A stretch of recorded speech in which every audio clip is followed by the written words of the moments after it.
So, hello everyone. My name is Kim Williams, and this is Williams on Workplace Justice. Today, I have a very special guest joining me, Salaam Bhatti, who is a congressional candidate and a public interest attorney who is hoping to flip the first in Virginia. Welcome. Thank you. You said a very special guest, and I'm like, oh, who else is here? Yeah, no, it's you. It's you, my friend. You are a special guest because, as we were just discussing, we had this wonderful chance encounter through Elizabeth Booker, an amazing Substack, extraordinary speaker covering the whole universe of things. And so I met you with her. How did you two get to know each other? So we were on the Hill to do interviews with congressional members about the shutdown, and we actually ended up being paired at the same station. And we'd met each other a few other times at other events, but this was the first time we actually got to sit down and know each other, and it was just a very fortuitous meeting. And then we had a terrible time of getting off the Capitol because all the doors are also shut down Oh, yeah. during the shutdown. And so we had a little happy little video that Elizabeth made and posted of our You guys hijinks being along the way. tracked Yeah. inside the Capitol. That's so funny. Okay, I haven't had that, but wow, that I is mean, I'm interesting. running to be in there, but that day I was Right. running to get out. I know. Look at the irony. Yeah. Yeah. It sounds like a sign. It's fate that one day you'll be locked in there working 18 Yeah. hours a day and sleeping there like so many other folks. If that's what it takes, that's what it takes. Well, I'm so excited to talk to you because I know you're a huge advocate for workers' rights. Can you tell us a little bit about some of your thoughts there and maybe what your platform could bring? Yeah, so workers' rights envelops so much. And when you're talking about, sleeping on the Hill, I remember when I used to work at the Virginia Poverty Law Center, and we were fighters for the working class. So we would draft legislation, you go with legislative champions, work it through committees and the whole General Assembly and get it signed by the governor. And I just remember like I had a flashback of when I had my sleeping bag in my office and I would spend some nights in the office because we had like some high profile legislation we needed to get through. One of those was SNAP expansion, Oh, the SNAP food assistance program, where I'm the only advocate in the country who united both Republicans and Democrats to unanimously vote to expand a welfare program. amazing. So we had that done in 2020. This was 25,000 working families who were newly eligible for food assistance. And then through that, as well as other things that we did, we expanded free school meals for tens of thousands of kids as well. Again, that helps, families, those who are working multiple jobs, to put food on the table and to give them a little solace that their kids are going to have food at school. Oftentimes, kids who are going through hunger at home may eat their final meal for the week on Friday and not eat again until Monday when they're back in school. So it was very important that we do things to patch these holes up, until we can actually fix the whole problem. We're doing piecemeal things along the way. So all of these things come together to help workers as well to live their best life. Things like making sure there's food in their bellies so that they can go to work with a focused mind. Mhm. Um, Making sure that we can fight for healthcare for all so that people are not tied down to a job just so they have health insurance. It doesn't make any sense. And it's a new form of slavery that we're beholden to these employers just to make sure we can go visit a doctor. 100%. No, we see that a lot in workplace abuse, where people are absolutely terrified to lose their jobs. And so, if they're in a toxic work environment, and we've seen where more than 50 million US workers have been, they are trapped, just like you said. And, if they have a sick child, if they themselves are ill, it becomes a huge problem. And then we're also seeing now where toxic work environments are actually creating illness. And then if they end up fired from that position, it can be an additional financial loss as well as loss of benefits that can really ruin careers and lives. And then with a perfect storm coming of the healthcare subsidies from Affordable Care Act Yeah. possibly going away come November 1, where everybody wakes up and sees when they log on to the open enrollment websites, hey, my costs are going to go up tens of thousands of dollars a year next year. Well, what does that also mean for the employers? Like, how much are those premiums going up for them? How many small businesses, how many nonprofits that are barely scraping by going to be able to continue to fund the healthcare that they've been offering their employees? So, a lot of issues are about to happen over the next few months. A lot more toxicity that will result as a result of all the pressures on the board and the directors and all that kind of stuff. So it's all a terrible time right now. No, you're absolutely right. In DC, we're seeing record high unemployment, a lot of it because of federal layoffs. And, we're hearing from folks who, for the first time in their lives, are needing to seek benefits. And I know this is an Mhm. area you know quite well. What would you recommend to someone who's experiencing this for the first time? So when we expanded Snap in 2020, felt a little guilty because I had a really good relationship with the Department of Social Services that administers the Snap program. And I'm like, oh no, tens of thousands of people are about to apply for this program and they don't have the staff to meet Oh, this need. right. And so I'm like, what do we do? What do we do? Oh, you know what? Let's create a screening tool. And that way people can screen themselves to see if they should apply for the program. Mhm. So we spent the summer, we worked with an organization or like a sub-federal government agency called 18F Mhm. to put together a screening tool. They were the tech nerds and I'm the policy nerd. And together we put together this screening tool that was mobile friendly because we know people in poverty typically don't have a broadband internet connection or a desktop computer or even access to a library, but they do have access to a phone. So we wanted it to be mobile first, use very little data, so like no pictures or anything like that. We want it to be intelligently designed that it asks questions based on the answers you've already provided. Mhm. So you're not getting asked all the questions like all the other applications do. And then ultimately, when you click submit, find out how much benefits you could get. So it's all designed to be completed in under 90 seconds, and you immediately can find out how much benefits you could receive. So over the summer, we build this bad boy, and we launch it in the fall of 2021. I mean, fall of 2020, and we're so excited, we're so hyped up, and nobody uses it. Oh, no. Okay. Why Nobody do you uses it. think that was? Nobody uses it. And then like 2 weeks go by, and I mentioned it in a local news interview. It wasn't even part of my talking points, but I just happened to say, "Hey, we have a Snap screening tool," and came overnight. Like 100 people used it, Oh, great. Okay. and then by the end of the month, like 1,000. And Nice. then the next year, this young guy named Ben messages me, and he's like, "Hey, can we roll this out for the whole country?" And No. so we worked together. He did the brunt of the work, make it for every single state. And over the past 5 years, SnapScreener.com has helped over 2.5 million families unlock over $100 million in SNAP and WIC benefits. That's So, to your listeners, check out SnapScreener.com, and that can help you see if you're eligible for SNAP, how much you could receive. And there's also an accompanying Medicaid screening tool as well that Ben has made. Because what the whole, like, we also designed the screening tool to bring in the other welfare programs. Mhm. Unfortunately, they all have such different eligibilities that it's hard to put it all in one. But we were able to add WIC into the SNAP one, so that's there. So I highly encourage people go to snapscreener.com, check out their state version, and use both the SNAP and the Medicaid one to see if you're eligible for these benefits. And if you are, please use them. Don't try to say that I don't need it, somebody else can use it. It's there for you. You've paid the taxes to make sure it's there for you, and it's not going to be something you're going to use forever. Use it while you need it, and until you find something better, just make sure you have that available to you so that you use it.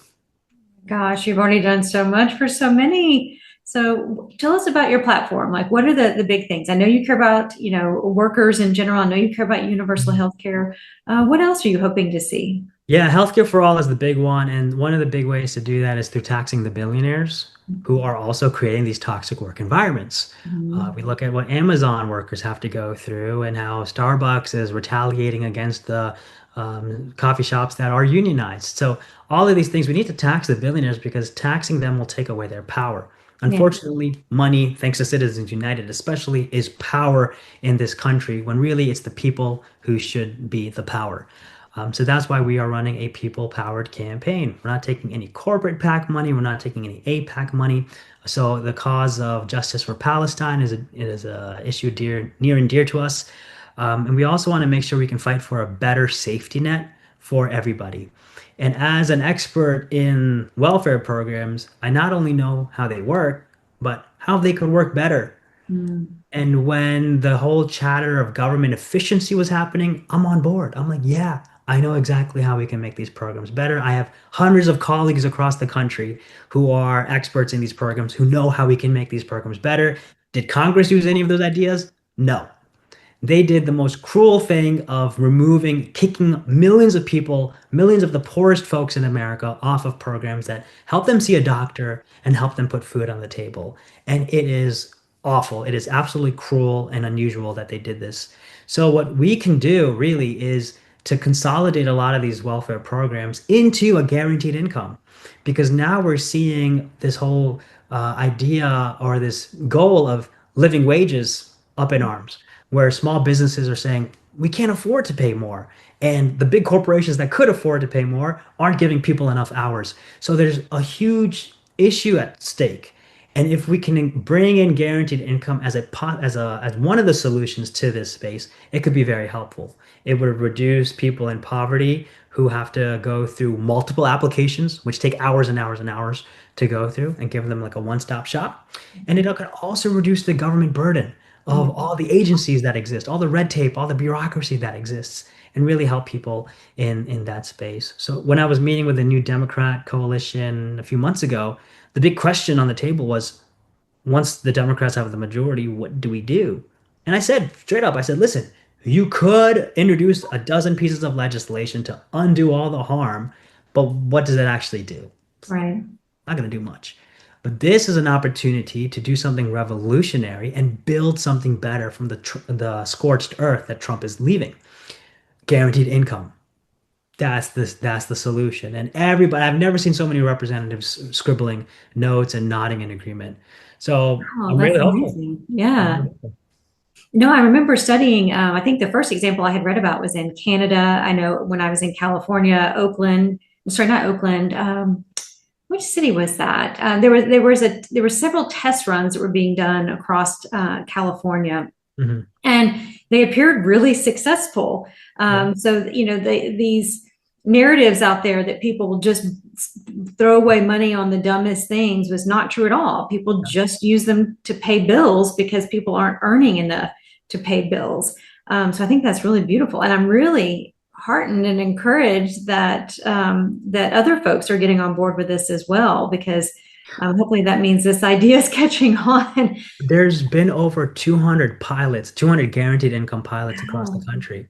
And it originated with the Stockton report, Stockton, That's California. the city I was trying to think Yeah. of. Yeah, Stockton, California. Yes. And they've all shown the same thing that people use the money, like you said, for productive things. Like there's this whole demonization of the poor in this country that, oh, Yeah. they're lazy and they're gonna use it for drugs. Man, ain't nobody out there just spending money on drugs. We've got medical debt, we've got student loan debt, we can barely afford to pay rent. So it's a real sad situation that people who claim to be of a faith are not loving their neighbors. Mhm. And I'm really also encouraged by Brazil's program called Bolsa Familia, which is a guaranteed income type program, and that's been around for decades at this point. And all their reports of the years since it's been out have also been very overwhelmingly positive. Other pilots, other programs around the world have been showing positive signs as well. So it's just like, hey, America, we don't have to reinvent the wheel. We can Mhm. learn from all of the ways they've done it and create something that is the utopia of guaranteed income. We can look at all of the examples of healthcare for all from all the other countries and create a utopia of healthcare for all here too. So this whole idea that, oh, there's all these negatives, there's all these problems. Yeah, there's no unicorn. If you're Right. looking for a unicorn, go into like, play with the Powder Puff Girls or something.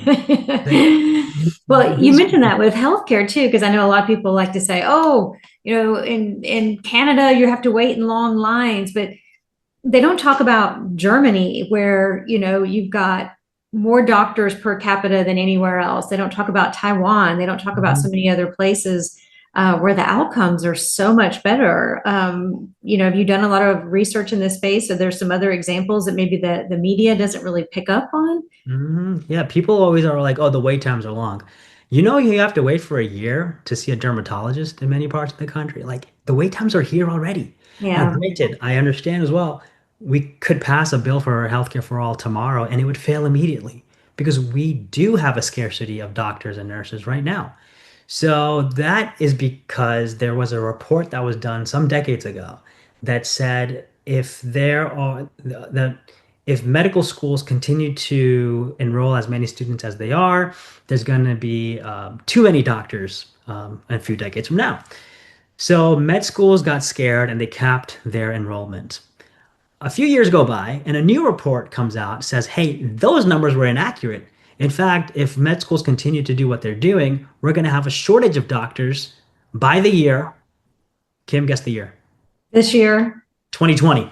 Oh my God. Wow. And And we guess when we do. needed doctors? We needed doctors in 2020. COVID happened and it was just a crap show. So med schools unfortunately have not increased enrollment. There have not been new med schools that have opened up. So we have to do a lot in that space of expanding in this place so that over the next 5, 10 years, it takes a long time to become a doctor, that we can build up to healthcare for all. Does it also mean maybe we allow more doctors to immigrate, more nurses to immigrate into this country, have some sort of testing for them? Absolutely, if we really want to speed this up. So a lot to consider as we move towards healthcare for all. No, and I really appreciate that. And I was actually at a healthcare summit about 2 weeks ago at the Mayo Clinic in Minnesota, and they were talking about doctor suicide. And so, pretty much one doctor a day kills himself in the United States. It's 400 a year, so it's really more than one. And a lot of it is just the stress of the job. And so we were talking about this under the psychological safety framework. And then the situations are compounded because they're so worried about licensing that they won't acknowledge or admit it's not safe enough for them to say, I'm burned out, I need help. There was one example of a doctor whose son died, and he was afraid to do grief counseling because he could lose his license. And so a million people a year are losing access to care because of this. And it seems like a problem we should be able to solve. So I'm really grateful that you're looking at the whole entire world, and you're really doing an amazing job of throwing so many different ideas on the table. Mhm. I also want to go back to something that you just said that I really liked a lot about the scorched earth that we're dealing with right now, and what we want to build afterwards. So you're going to win. You're going to do great. What would be like one thing that you think would come out of this so-called like scorched earth? You mentioned universal basic income, possibly universal health care. Anything else that you're thinking? Well, just a slight pivot. Not UBI, more guaranteed income. Okay. I'm not in favor of UBI because everybody gets it, and I can already foresee Republicans saying, "Oh, look at all these millionaires getting the basic income as I well." see what you're saying. Okay, so guaranteed income would have like a certain threshold you have to Yeah, meet, things like yeah. that. Okay, Yep. that makes sense. That makes sense. So yeah, from the scorched earth, people who will be the 2026 midterm elections are going to be an opportunity for Americans to vote for revolutionary candidates because we are in a revolutionary time. We cannot fight fascism with centrist or moderate policies Thank that you will for not saying that drive out people loud. to the Yes. polls, that will not drive people out to vote. It will not drive the youth out to vote. I Right. was just talking with the young Dems at a college, and I was doing the mental math of like 10 years ago when Trump started. These young folks were like in middle school, Mhm. and so their whole formative lives have been just awful when it comes to politics. Right. Why would they want to come out to vote for something that barely helps them? Right. And I was talking with an economist yesterday during call time who was like, I'm just going to vote for the most moderate candidate. And so to like really rub salt in him, I was just like, well, my platform is healthcare for all, taxing the billionaires and fighting for the working class. And he's like, that sounds like progressive stuff to me. I was like, Yes. no, that's working class Yeah. stuff that we need. All right. And I hung up. And I'm like, you know what? Good. We Yeah. don't we don't need moderate policies right now. So the we need a visionary leader, a minority leader in the House right now who actually has a vision, not just an anti-Trump thing, but a vision of what are we driving towards. Because voters are going to come out in 2026 for that vision. And we Yes. have to work towards that vision. What will be the first thing that comes of it? I think guaranteed income could happen very quickly because it will involve a lot of consolidation, and the scorched earth is going to result in consolidated agencies and all that. Mhm. So, how do we really restructure that? The IRS already exists. How do we use the template of the expanded child tax credit to become a guaranteed income? So, there are things that exist that we could really light speed if we have the political will. Oh my gosh, you're giving me so much hope. Okay, so how is your message resonating in the first district? So far, so good. I have met Yeah. very few people besides that economist who are all on board. And it's not rocket science. The Constitution clearly says that Congress's job is to provide for the general welfare of its people. Mhm. And it's not. Yeah. And so if I Yeah. was a multimillionaire attorney, I would totally sue Congress right now for not living up to its constitutional responsibilities. So this is where we are. People are fed up with both parties. It doesn't matter which party's in the majority, the billionaires are always in power, Mhm. and the billionaires have amassed and taken control of so much wealth. It doesn't matter if it's a Democratic or a Republican administration, wealth inequality is the largest it's ever been. Yeah. How that's not trickling down on me. No. And Kim, I'm a grown man. I don't want anything trickling on me. Right. Yeah. So let's really do something and give the money to the people. And what you see happens when you give money to people who don't have money, they spend it Mhm. and the economy grows. Oh my God, what a foreign concept. What I love about Snap is that for every dollar that of Snap that goes into a community, it generates over $1.80 or up to $1.80 in economic impact That's amazing. because people aren't hoarding their money. They're spending it. And so the grocery store gets to hire people. Right. They get to pay the truck driver who's transporting the food. It pays the farmer who's growing the food.